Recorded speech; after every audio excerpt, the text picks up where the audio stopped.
Hello friends, welcome to my YouTube channel pharma की दुनिया। इस वीडियो में हम डिस्कस करेंगे वेरी कॉमन प्रॉब्लम हाइपरटेंशन के बारे में। ये टॉपिक बहुत ही इम्पॉर्टेंट है हमारे एग्ज़ाम पॉइंट ऑफ व्यू से। तो गाइस स्टार्ट करते हैं अपने हम इस वीडियो को। हाइपरटेंशन की सिनोनिम्स क्या है? Hypertension also known as high blood pressure and silent killer. High blood pressure क्यों कहा गया है हाइपरटेंशन को? तो हाइपरटेंशन में हमारा ब्लड प्रेशर ही तो हाई होता है, इसीलिए इसको हम हाई ब्लड प्रेशर कहते हैं। एंड देन साइलेंट किलर, हम अपने आगे टॉपिक में डिस्कस करेंगे कि हाइपरटेंशन को साइलेंट किलर क्यों कहा गया है। हाइपरटेंशन को हाई ब्लड प्रेशर कहा गया है, अभी हमने बताया। हाई ब्लड प्रेशर क्यों कहा गया है? क्योंकि हमारा ब्लड प्रेशर जो लेवल है वो हाई हो जाता है। तो हमें हाई ब्लड प्रेशर लेवल को समझने के लिए ब्लड प्रेशर क्या होता है इसको समझना ज़्यादा ज़रूरी है। तो गाइस चलिए समझते हैं कि ब्लड प्रेशर क्या होता है। ब्लड प्रेशर को बीपी से डिनोट करते हैं। BP is the force of blood pushing against the wall of blood vessels. इस फिगर के थ्रू हम समझते हैं, ये हमारा ब्लड वेसल्स है मानो, ठीक है, ये हमारा ब्लड वेसल्स है। अब ब्लड वेसल्स से क्या हो रहा है? ब्लड फ्लो हो रहा है, ठीक है। ब्लड वेसल से क्या फ्लो होगा? ब्लड फ्लो होगा। अब ये जो ब्लड है वो फ्लो करते टाइम अपने जो वॉल है, ठीक है, ये आर्टरीज की जो वॉल है इस पे कितना प्रेशर क्रिएट करती है, ठीक है, कितना प्रेशर क्रिएट करती है, इसी को हम बोलते हैं ब्लड प्रेशर। समझ में आया? जैसे ये हमारी वॉल है, ठीक है, ये आर्टरीज की वॉल है। जैसे हम एक डायग्राम के थ्रू समझते हैं, मान लो ये हमारा हार्ट है, ठीक है, ये हमारा हार्ट है, यहाँ से ब्लड पंप हो रहा है, ठीक है। हार्ट का फिगर ऐसा होता नहीं है, जस्ट समझने के लिए समझो। हार्ट के लेफ्ट वेंट्रिकल से, ठीक है, लेफ्ट वेंट्रिकल से ब्लड पंप होता है, इजेक्ट आउट होता है, ठीक है। उसके बाद हमारे blood arteries and blood vessels में फ्लो करता है, ठीक है। यहाँ से इजेक्ट आउट हुआ और हमारे आर्टरीज एंड ब्लड वेसल्स में फ्लो करेगा। तो यही आर्टरी जो है, यहाँ पे हमने इसी को समझाया, ये आर्टरी में जब ब्लड फ्लो हो रहा है, ठीक है, ये आर्टरीज की वॉल है, ठीक है, ये आर्टरीज की वॉल है, ठीक है। आर्टरीज की वॉल में जब ये ब्लड फ्लो हो रहा है तो जो फ्लो करते टाइम कितना प्रेशर इसके वॉल पे डाल रहा है, इसी को हम बोलते हैं ब्लड प्रेशर, ब्लड का प्रेशर, ठीक है। BP is the force of the blood pushing against the wall of blood vessels. ये हमारे ब्लड वेसल्स हैं, आर्टरीज हैं, ठीक है। ब्लड वेसल्स की वॉल पे कितना फोर्स डाल रहा है, कितने फोर्स के साथ फ्लो हो रहा है, इसी को हम बोलते हैं ब्लड प्रेशर, ठीक है। ये आप फिगर देख लीजिए, समझ में आया? अब हम समझते हैं ये जो प्रेशर है, ठीक है, दो कैटेगरी से हम दो टाइप से मेजर कर सकते हैं इस ब्लड प्रेशर को। फर्स्ट क्या है? Systolic blood pressure and second है diastolic blood pressure. Systolic blood pressure क्या होता है? Pressure in arteries when heart beat, ठीक है, जब हमारी जो हार्ट है वो बीट करती है, ठीक है, जब हार्ट बीट होती है उस टाइम पे कितना प्रेशर हो रहा है उसकी आर्टरीज की वॉल पे, ब्लड वेसल्स की वॉल पे कितना प्रेशर हो रहा है, उस प्रेशर को हम सिस्टोलिक प्रेशर बोलेंगे। अब हार्ट बीट हो रहा है तो इस कंडीशन में हमारी जो प्रेशर है वो हाई होती है, यूजली 120 mmHg नॉर्मल प्रेशर होती है। नेक्स्ट है diastolic blood pressure. Diastolic blood pressure क्या होता है? Pressure in arteries when heart rest. अब हार्ट बीट किया, बीट करने के बाद कुछ फ्यू सेकेंड के लिए रेस्ट करता है।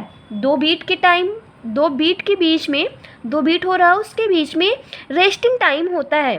तो जब वो रेस्ट करती है, रेस्ट करते टाइम जो वॉल है ब्लड वेसल्स की, उस टाइम पे कितना प्रेशर वॉल पे डालती है उसको हम बोलते हैं डायस्टोलिक ब्लड प्रेशर। अब आप जब वर्क कर रहे हो, बीट कर रहे हो, तो प्रेशर आपका इंक्रीज रहेगा। मानो ये हमारी ब्लड वेसल्स है, ठीक है, तो इस टाइम पे जब बीट होगा हार्ट हमारा तो ये प्रेशर क्या होगा? इसका वॉल पे इंक्रीज होगा। यूजली नॉर्मल प्रेशर होगा 120 mmHg, ठीक है, 120 mmHg ये हमारा सिस्टोलिक ब्लड प्रेशर है। देन बीट करने के बाद जब रेस्टिंग फेज में रहेगा उस टाइम पे इसके वॉल पे कितना जो प्रेशर रहेगा उसको हम बोलेंगे डायस्टोलिक प्रेशर। अब जब रेस्ट कर रहा है तो उस टाइम पे हमारा जो प्रेशर है वो रिड्यूस रहेगा, वो रहेगा हमारा 80 mmHg। ये हमारा सिस्टोलिक है, ठीक है, सिस्टोलिक है। सिस्टोलिक के टाइम पे हार्ट बीट करता है, बीट करेगा तो प्रेशर ज़्यादा रहेगा, वर्क करोगे तो प्रेशर ज़्यादा रहेगा।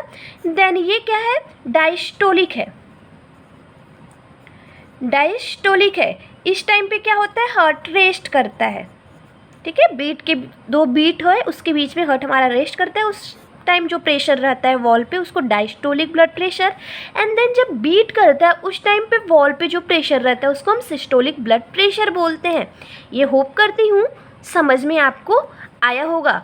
तो हम डिफिनीशन को समझते हैं अब। हाइपरटेंशन जो आज का हमारा टॉपिक है और बहुत इंपॉर्टेंट टॉपिक है, कॉमन टॉपिक है, कॉमन डिजीज़ है, कॉमन प्रॉब्लम है। तो हाइपरटेंशन अब क्या होता है इसको समझते हैं। ये आपको होप करती हूँ समझ में आया होगा। Hypertension is a condition in which the force of the blood against the artery wall is too high. Usually systolic blood pressure greater than 140 mmHg and diastolic blood pressure above 90 mmHg or both over a sustained period. समझते हैं usually hypertension क्या है। Hypertension in which the force of the blood against the artery, जो ये हमारा force है arteries के against, मैंने ऑलरेडी बीपी समझाया हुआ है अभी।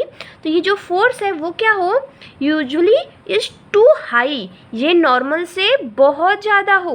नॉर्मल से बहुत ज़्यादा होने का मतलब usually systolic blood pressure greater than 140 mmHg, हमारा ये नॉर्मल है 120 mmHg।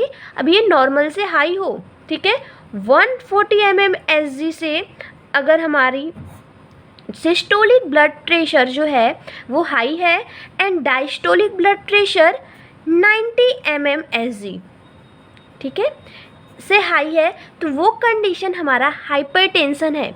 हाँ, हाई है बट सस्टेन्ड पीरियड के लिए, काफ़ी लंबे समय के लिए, या जैसे आप बहुत ज़्यादा हाई एक्सरसाइज करके आ रहे हो, हैवी एक्सरसाइज करके आ रहे हो, बहुत ज़्यादा वर्कआउट करके आ रहे हो ना, उस टाइम पे आपका ब्लड प्रेशर हाई होना is normal but not a hypertension. आपका सस्टेन पीरियड के लिए, आप रेस्टिंग फेज में भी हो, आराम कर रहे हो, फिर भी आपका जो ब्लड प्रेशर है वो नॉर्मली सिस्टोलिक 140 mmHg और डायस्टोलिक 90 mmHg से ज़्यादा हो रहा है, तो वो कंडीशन हमारा हाइपर टेंशन कहलाएगा। इतना होप करती हूँ आपको समझ में आया होगा। हाइपरटेंशन सिंपल है, जो ब्लड का प्रेशर है उसकी आर्टरीज पे वो नॉर्मल से बहुत ज़्यादा हाई हो। नॉर्मल हमारा 120 mmHg है सिस्टोलिक और डायस्टोलिक 80 mmHg है, इससे हाई हो, सिस्टोलिक 140 से हाई हो और डायस्टोलिक 90 mmHg से ज़्यादा हो। नेक्स्ट डिफिनीशन सेम वैसे ही है। Hypertension is defined as persistent increase in systolic blood pressure with a consequent increase in diastolic blood pressure, ठीक है, लगातार आपका सिस्टोलिक ब्लड प्रेशर और डायस्टोलिक ब्लड प्रेशर इंक्रीज हो रहा है, ये कंडीशन हमारा हाइपर टेंशन कहला रहा है। हाइपरटेंशन को हम मेजर करते हैं स्फैग्मोमीटर से,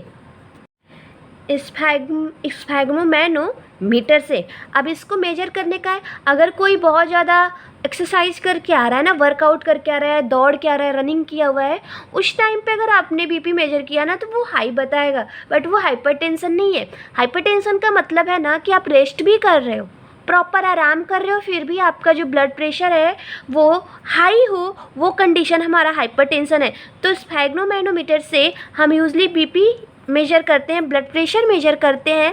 अब ब्लड प्रेशर मेजर करने का है कि आप रेस्ट कर रहे हो तब आपका ब्लड प्रेशर कितना है, वर्कआउट कर रहे हो या आप चल रहे हो, वॉक कर रहे हो, रन कर रहे हो, फिर अलग अलग टाइम पे आप मेजर करते हैं कि आपका ब्लड प्रेशर क्या है। आप रेस्ट भी कर रहे हो फिर भी आपका ब्लड प्रेशर बहुत ज़्यादा हाई है, तो वो कंडीशन हाइपरटेंशन का हो सकता है, फिर आपको डॉक्टर को ज़रूर दिखाना चाहिए, ठीक है। तो आगे समझते हैं एपिडेमोलॉजी। 65% जो पर्सन है, पीपल हैं, वो सफ़र कर रहे हैं हाइपरटेंशन से। यूजुअली हाइपरटेंशन एज डिपेंडेड है, ओल्ड एज में ज़्यादा होता है देन एडल्ट देन चाइल्ड में, ठीक है। और ये क्लासिफिकेशन है हाइपरटेंशन की, ये अमेरिकन हार्ट एसोसिएशन ने अमेरिकन हार्ट एसोसिएशन AHA ने 2017 में ये क्लासिफिकेशन दिया है ब्लड प्रेशर का, हाइपरटेंशन नहीं, इसको ब्लड प्रेशर की क्लासिफिकेशन कह सकते हैं। तो यूजुअली ये कैटेगरी है। SBP मतलब होता है सिस्टोलिक ब्लड प्रेशर, जो भी रेंज है वो mmHg में है। DBP का मतलब है डायस्टोलिक ब्लड प्रेशर, mmHg में है। हमारा जो नॉर्मल BP होता है वो 120, less than 120 and less than 80 हमारा ये नॉर्मल BP है या इज इक्वल टू, ठीक है, ये हमारा नॉर्मल ब्लड प्रेशर है। देन प्री हाइपरटेंशन, हाइपरटेंशन होने से पहले लक्षण आपको दिखने लगते हैं। अगर कंटिन्यूसली आपकी जो बीपी है वो 120 टू 139 के बीच में और 80 टू 89 के बीच में है तो आपको हाइपरटेंशन होने के चांसेस हैं, ठीक है। तो आपको इस प्रिकॉशन लेना स्टार्ट कर देना चाहिए, ठीक है। नेक्स्ट है हाइपरटेंशन स्टेज 1।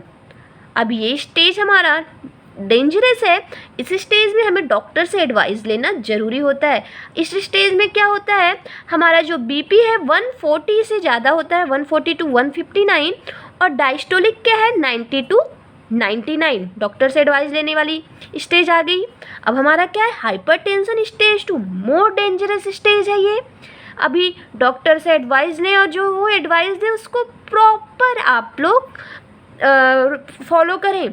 इसमें क्या है, स्टेज 2 में हमारा जो बीपी है वो मोर देन है इज इक्वल टू 160 या is equal to more than 100 mmHg है, ठीक है। ये हमारा सिस्टोलिक ब्लड प्रेशर, ये डायस्टोलिक ब्लड प्रेशर, ये एक कंडीशन है। तो यूजुअली हाइपरटेंशन कब हो रहा है, हमें 140 से ज़्यादा हमारा सिस्टोलिक ब्लड प्रेशर रहे और डायस्टोलिक 90 से ज़्यादा रहे, ठीक है। ये क्लासिफिकेशन आप लोग याद रखिएगा, बहुत इंपॉर्टेंट है, पूछ सकता है, ठीक है। नेक्स्ट देखते हैं टाइप्स ऑफ हाइपरटेंशन। हाइपरटेंशन को उनकी इटियोलॉजी के बेस पे 2 टाइप्स में डिवाइड किया गया। इटियोलॉजी मतलब उनके कॉजेस के बेस पे 2 टाइप्स में डिवाइड किया गया है। फर्स्ट है primary hypertension also known as essential hypertension. Second है secondary hypertension also known as non essential hypertension. तो सबसे पहले हम लोग प्राइमरी हाइपरटेंशन को देखते हैं। प्राइमरी हाइपरटेंशन की जो एग्जैक्ट कॉज है वो अननोन होती है। अभी हमने आपको बताया ना कि हाइपरटेंशन को साइलेंट किलर बोलते हैं, स्टार्टिंग में ही बताया। साइलेंट किलर इसीलिए बोलते हैं कि इसकी जो एग्जैक्ट कॉज है वो नहीं पता चलती है, प्रॉपर जो सिम्टम्स हैं ना शो नहीं होते हैं कि पर्सन हाइपरटेंशन का पेशेंट है, तो सिम्टम्स शो नहीं होते हैं और सडनली डेथ हो जाती है, ऐसे सडन आपको पर्सन डेथ हो जाता है, तो इसीलिए इसको हम साइलेंट किलर बोलते हैं कि प्रॉपर कोई ऐसे सिम्टम्स, सीवियर सिम्टम्स शो नहीं होते कभी कभी, ठीक है। तो प्राइमरी हाइपरटेंशन में क्या है, एग्जैक्ट कॉज अननोन होता है। 90 to 90% जो पॉपुलेशन है वो सफ़र कर रहा है प्राइमरी हाइपरटेंशन से। मतलब जो यूजुअली हाइपरटेंशन की केसेस आपके अगल बगल में देखने को मिल रही हैं वो प्राइमरी हाइपरटेंशन की हो सकती हैं, क्योंकि यूजुअली जो प्राइमरी हाइपरटेंशन है वही होता है 90 to 95% पीपल उसी से सफ़र कर रहे हैं।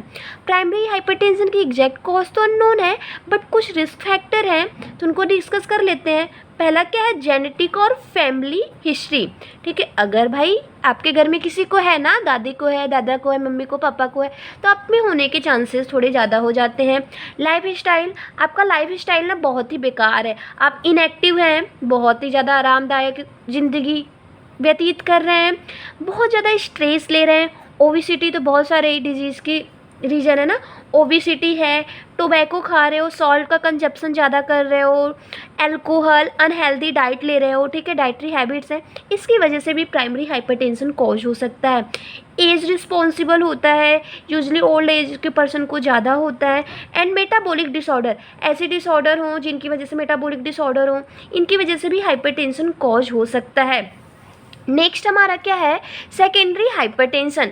Secondary hypertension is caused by an identified cause, ठीक है, secondary hypertension identified and then secondary hypertension is due to the complication of other disease.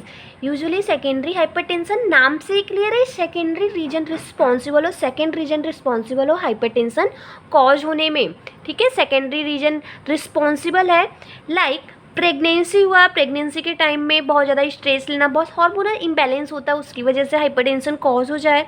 Hyperthyroidism, thyroid level का हाई होने की वजह से।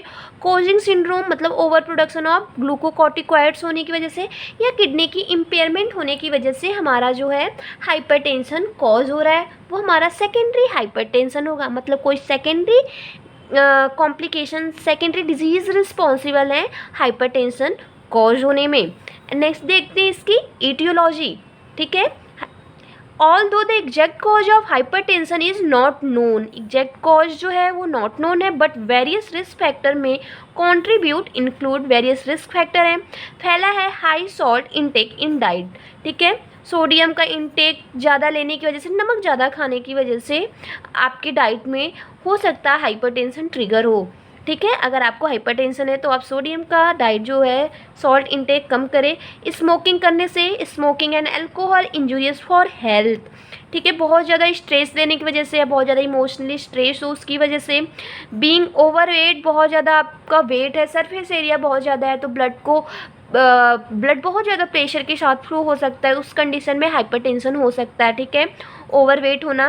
लैक ऑफ फिजिकल एक्टिविटी, आप कुछ भी एक्टिविटी नहीं कर रहे हो, बहुत ज़्यादा सुस्त हो ना, तो लैक ऑफ फिजिकल एक्टिविटी उसकी वजह से भी कॉज हो सकता है। नेक्स्ट है too much alcohol consumption, already मैंने बताया, smoking and alcohol injurious for health. Next है जेनेटिक फैक्टर, जीन्स रिस्पॉन्सिबल हो। And chronic kidney disease, chronic kidney disease हो, किडनी अपनी प्रॉपर फंक्शन नहीं कर रही हो, फिल्टर नहीं कर रही हो ब्लड को ना, तो ब्लड का वॉल्यूम बढ़ जाएगा, वॉल्यूम बढ़ेगा तो प्रेशर ज़्यादा होने लगेगा, ठीक है। तो क्रोनिक किडनी डिजीज़ है उसकी वजह से। एड्रीनल एंड थायराइड डिसऑर्डर, कोई भी आपको थायराइड डिसऑर्डर है या एड्रीनल डिसऑर्डर है, उसकी वजह से आपको हाइपरटेंशन हो सकता है। इसके पैथोफिजियोलॉजी को समझते हैं। There are some important pathophysiological mechanism in hypertension, कुछ ऐसे इंपॉर्टेंट मैकेनिज्म है। पहला क्या है, over activation of renin, angiotensin, aldosterone system, ये बहुत ज़्यादा इंपॉर्टेंट सिस्टम है, ठीक है, इंपॉर्टेंट है। रास सिस्टम। नेक्स्ट है सॉल्ट सेंसिटिविटी, एंड थर्ड है स्टिमुलेशन ऑफ वेस्कुलर इंडोथीलियम। तो हम अपने इस फर्स्ट टाइप को नीचे फर्दर पूरी फ्लो चार्ट में समझेंगे। सेकंड क्या है, सॉल्ट सेंसिटिविटी। सॉल्ट सेंसिटिविटी का मतलब होता है हमारी ब्लड में, पर्सन की जो ब्लड है उसमें सॉल्ट का अमाउंट इंक्रीज़ हो जाए, ठीक है। सॉल्ट के अमाउंट इंक्रीज होने की वजह से, सोडियम इंक्रीज होने की वजह से वाटर का भी रिटेंशन होने लगता है, वाटर भी एक्यूमुलेट होने लगता है, वाटर भी ब्लड में बढ़ने लगता है, जिसकी वजह से ब्लड की वॉल्यूम बढ़ जाती है। ब्लड का वॉल्यूम बढ़ने की वजह से, जैसे आपको हम समझाते हैं कि ये हमारा ब्लड वेसल्स है, ठीक है, ये हमारा ब्लड वेसल्स है। अब ब्लड वेसल्स में नॉर्मल हमारा ब्लड फ्लो हो रहा है, ठीक है, नॉर्मल हमारा ब्लड फ्लो हो रहा है। अब इस ब्लड में सोडियम भी हो जाए, ठीक है, सॉल्ट का अमाउंट ज़्यादा हो जाए, एंड सॉल्ट के साथ साथ ना वाटर भी रिटेंशन होने लगती है, वाटर भी ज़्यादा हो जाए, तो ब्लड की वॉल्यूम जो है वो इंक्रीज़ हो जाएगी। तो ब्लड की वॉल्यूम इंक्रीज़ होने की वजह से अब ये जो है इसके वॉल पे ज़्यादा प्रेशर डालेगी, ठीक है, तो इसकी वजह से भी हाइपरटेंशन कॉज हो सकता है, क्योंकि हाइपरटेंशन यही है, हमारे जो वॉल्स हैं उस पर जो प्रेशर पड़ता है वो इंक्रीज़ हो जाए। तो ये है हमारा सॉल्ट सेंसिटिविटी, मतलब सोडियम का लेवल ब्लड में इंक्रीज होता है, जिसकी वजह से वाटर भी रिटेंशन होने लगती है। देन है स्टिमुलेशन ऑफ वेस्कुलर इंडोथीलियम। अब ये क्या है, इसको हम समझते हैं। ये हमारा ब्लड प्रेशर समझने से पहले, ये हमारा वेस्कुलर वॉल है, ब्लड वेसल्स है, ठीक है। अब ब्लड वेसल्स में ब्लड फ्लो हो रहा है, ठीक है, ये ब्लड फ्लो हो रहा है। ये हमारी जो वेसल्स की इनर लाइन है ना, ये इनर लाइन जो है, वो इनर लाइन क्या होती है, इसको हम बोलते हैं इंडोथीलियम सेल, ठीक है, इंडोथीलियम, ठीक है, इंडोथीलियम लेयर होती है ये इंडोथीलियम लेयर क्या करती है, जब ये डैमेज होती है, इंडोथीलियम लेयर क्या होती है, ये क्या करती है, प्रोड्यूस करती है vaso active substance and growth factor, ठीक है, वैसो एक्टिव सब्सटेंस या growth factor like nitric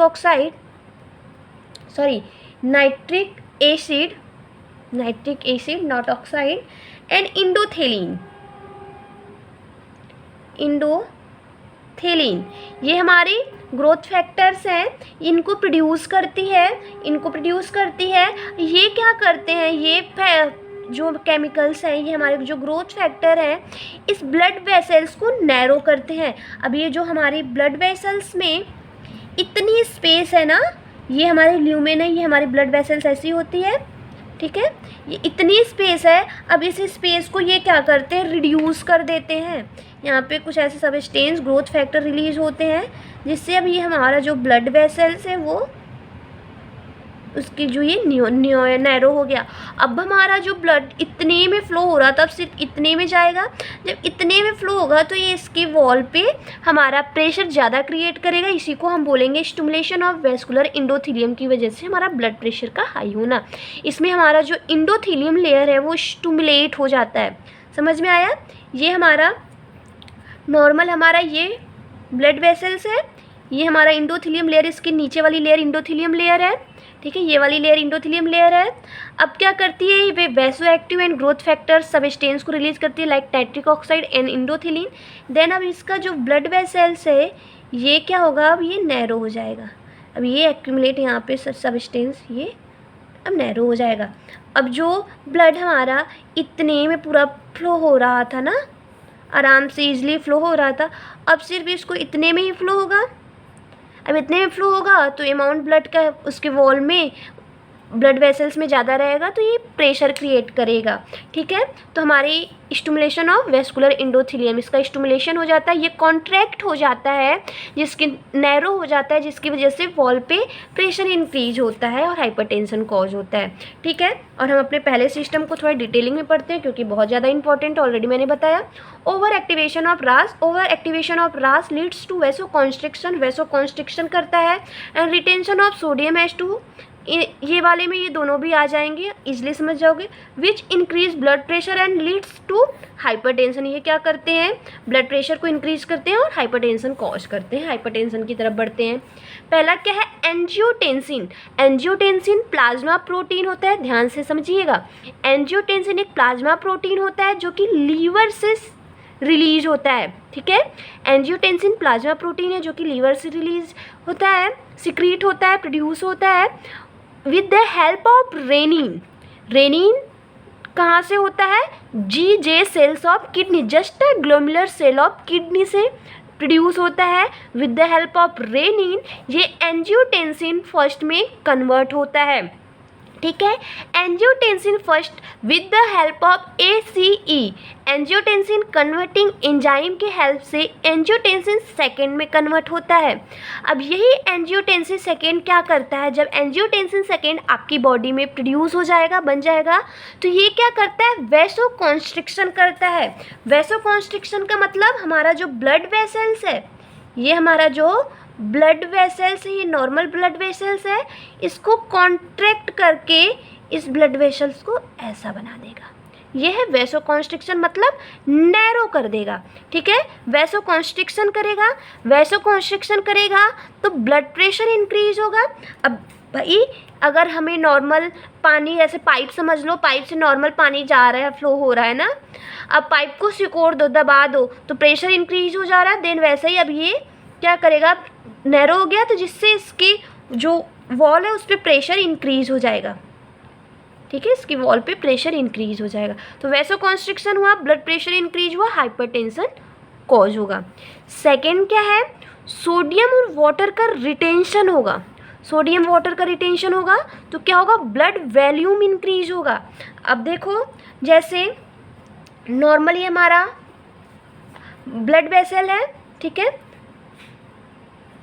normal blood vessel है, ये भी नॉर्मल ब्लड वेसल है। अब हमें इसमें ब्लड फ्लो हो रहा है, मान लो ब्लड की वॉल्यूम जो है वो है 2 ml, ठीक है, 2 ml है, ठीक है, जस्ट समझने के लिए। बट अब इसमें क्या हो रहा है, सोडियम और वाटर का रिटेंशन हो रहा है। सोडियम वाटर रिटेंशन होने की वजह से अब इस ब्लड में 2 ml ब्लड है, हमारा 2 ml ब्लड है, एंड देन वाटर का भी रिटेंशन हो रहा है, मतलब ब्लड में हमारा वाटर भी है, ठीक है।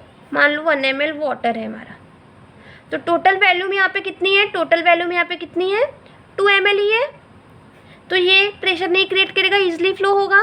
बट यहाँ पे टोटल वॉल्यूम कितनी हो गई, 3 ml ना, तो ब्लड की वॉल्यूम बढ़ गई। वॉल्यूम बढ़ने की वजह से अब ये क्या करेगा, अब छोटी पाइप है, पतली पाइप है, उसमें ज़्यादा पानी फोर्स के साथ करो तो डैमेज हो सकता है। अब ये इसलिए इस पर प्रेशर ज़्यादा क्रिएट करेगा।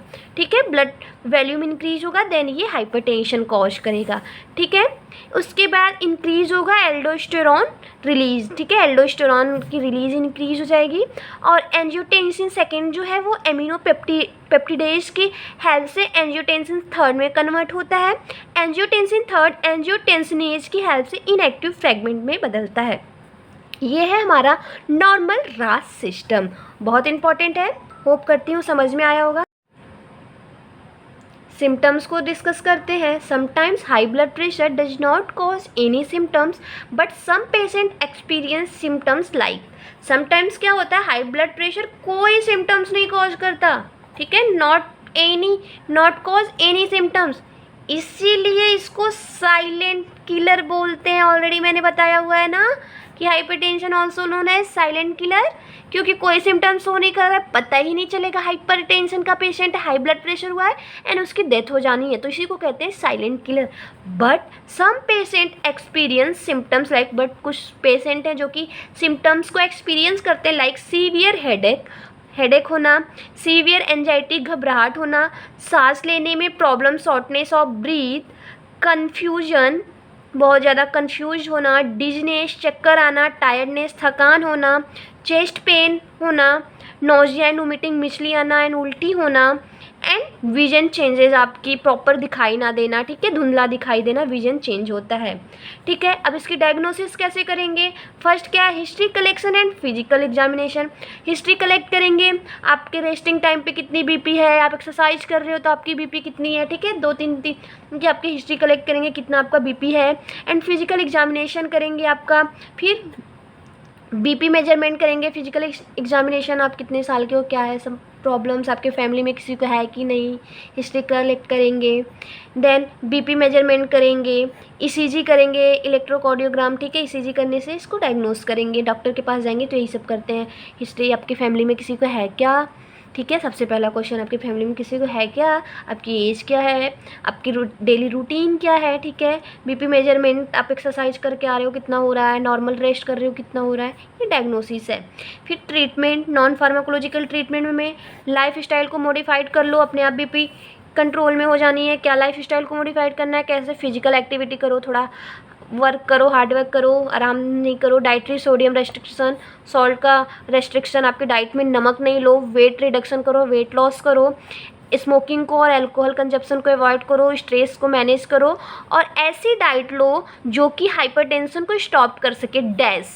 Dietary approaches to stop hypertension. ठीक है, एंड नेक्स्ट है फार्माकोलॉजिकल ट्रीटमेंट। फार्माकोलॉजिकल ट्रीटमेंट मतलब treated with anti hypertensive drug. अब हाइपरटेंशन को कैसे ट्रीट करेंगे, एंटी हाइपरटेंसिव ड्रग्स के साथ। वेरियस कैटेगरीज है, इन कैटेगरीज को 1 बाय 1 डिस्कस करते हैं। पहला है डायूरेटिक्स। डायूरेटिक्स क्या करता है, यूरिन की सिक्रीशन को बढ़ाता है, यूरिन सिक्रीट करता है, तो सोडियम और वाटर का रिटेंशन हुआ है, तो डायूरेटिक्स क्या करेगा, वाटर को सिक्रीशन को बढ़ा देगा, तो ब्लड की वॉल्यूम डिक्रीज हो जाएगी, हाइपरटेंशन ट्रीट हो जाएगा। समझ में आया ना ये बात, जो रिटेंशन हुआ है वाटर का। नेक्स्ट है बीटा ब्लॉकर्स। बीटा ब्लॉकर्स क्या करता है, beta blockers, this drug reduce the workload of the heart and blood vessels and causing the heart to beat slowly with the less force. ये क्या करता है, वर्कलोड जो ज़्यादा रहता है हार्ट ब्लड वेसल्स पे उसको रिड्यूस करता है और बीट करते टाइम रेस्टिंग देता है, लेस फोर्स के साथ वो बीट करे। ठीक है, अल्फा ब्लॉकर्स क्या करता है, this drug cause the peripheral vasodilation of blood vessels, जो कॉन्ट्रैक्ट हो गई हैं ब्लड वेसल्स ना, उनको डायलेट करने में हेल्प करता है अल्फा ब्लॉकर्स। ठीक है, नेक्स्ट है calcium channel blockers. Calcium channel blockers क्या करता है, this drug block the movement of extra cellular calcium into the cells and causing vasodilation and decrease heart rate. ये भी हमारी जो ब्लड वेसल्स है ना, ये हमारी नॉर्मल ब्लड वेसल्स है मानो। ठीक है, नॉर्मल ब्लड वेसल्स क्या होती हैं, वैसो कॉन्स्ट्रिक्शन होता है हाइपरटेंशन के केस में। अब ये हमारा नॉर्मल ब्लड प्रेशर ऐसी हो जाएंगी, कॉन्ट्रैक्ट हो जाएंगी, ठीक है, ये नैरो हो जाएगी, इसकी जो ल्यूमेन है वो नैरो हो जाएगी। बट ये सारी जो ड्रग्स हैं इनको फिर से अपने कंडीशन में लाती हैं, वैसोडाइलेशन करती हैं, ये कॉन्ट्रैक्ट है, ये डायलेट हो जाता है। ACE इनहिबिटर, ACE इनहिबिटर जो हमने अभी ये देखा था, अब ये देखो ACE इनहिबिटर की हेल्प से एंजियोटेंसिन 1 सेकेंड में कन्वर्ट हो रहा है। अगर हम ऐसी ड्रग्स दें जिससे ये एंजाइम बने ही ना, यहाँ पे इनहिबिट हो जाए, जब ये इनहिबिट होगा तो ये फर्दर इसमें कन्वर्ट ही नहीं होगा, तब भी हाइपरटेंशन के पूरे प्रोसीजर नहीं हो पाएगी, ठीक है। हाइपरटेंशन हमारा जो है हमारा ब्लड प्रेशर रिड्यूस हो जाएगा। देन वैसोडाइलेटर्स, वैसोडाइलेटर्स हमारे ऑलरेडी हमारे जो ब्लड वेसल्स हैं वो कॉन्ट्रैक्ट हुई हैं, नैरो हुई हैं, सिकुड़ी हुई हैं, तो ऐसी ड्रग्स देंगे जिससे वो डायलेट हो जाएं, चौड़ी हो जाएं, जिससे ब्लड का फ्लो इजी हो जाए और हमारा प्रेशर रिड्यूस हो जाए, हाइपरटेंशन हमारा ट्रीट हो जाए। ये सम इंपॉर्टेंट नोट्स थे हाइपरटेंशन के बारे में। कोई भी डाउट हो तो कमेंट में ज़रूर कमेंट करो, सारी की रिप्लाईज मैं दूंगी, कोई भी डाउट हो, है ना। आपको hand written PDF notes download करने हैं तो डिस्क्रिप्शन मैंने लिंक में दी हुई है, वहाँ पे आप जाके डाउनलोड कर सकते हो। वीडियोज़ अगर अच्छी लगी हो तो अपने दोस्तों में शेयर करो और चैनल को सब्सक्राइब करो, 1000 सब्सक्रिप्शन पूरी करने में हमारी हेल्प करो। Thank you so much.